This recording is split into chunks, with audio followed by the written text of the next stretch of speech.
30 बोसोर 35 बोसोर 40 45 बोसोर 48 बोसोर अनागानि साइथुंनि बंथैद' थिबेनाय तवा आथां गोमोन थेबनाय बिउ गासिनसा उथुं खारनाय अने समस्या उथुं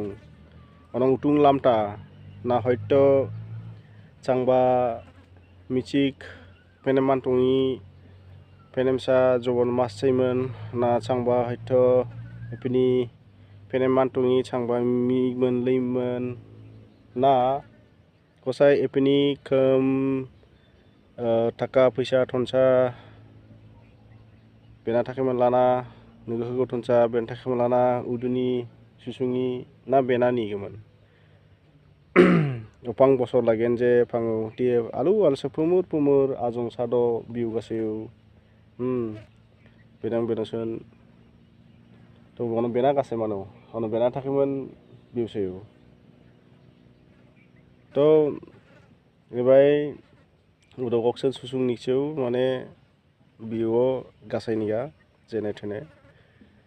तो एबे गकसन थनसा तुंना एबे साफा एखे समान नों तुंबा सुसुङोमोन तियन जुदि नों थोरै मानायचा नों आरा बिसाय उ सुसुङैमोन बिसाय खोमथोरैमोन नों उथुं थाङा जि समाय मिचिग्लाना बिउ गासैया उ समाय सम्पूर्ण थोरै माना आथां बाख्रान नों बिउ सायौ तो मिचिगमोन आलसना फाङाव जे तुंथोरै हिरेन साया तुंथोरै हिचेरेन सायचा नों बायद आरोखि ना जिखुनु तुंबा खोमथोरै हिना गाथां इना थोरै हिना साया गाथां तो निच्चय उथोरै ना साया आरोखि साफा साफ्रा साया तुंना तो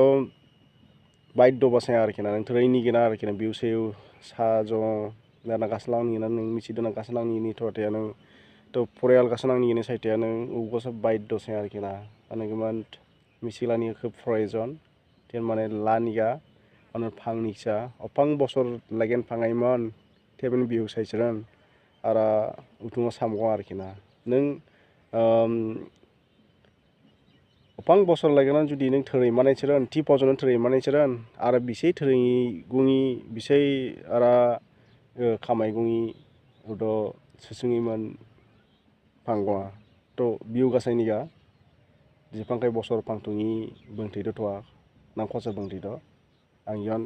आसानो खवा तुंना।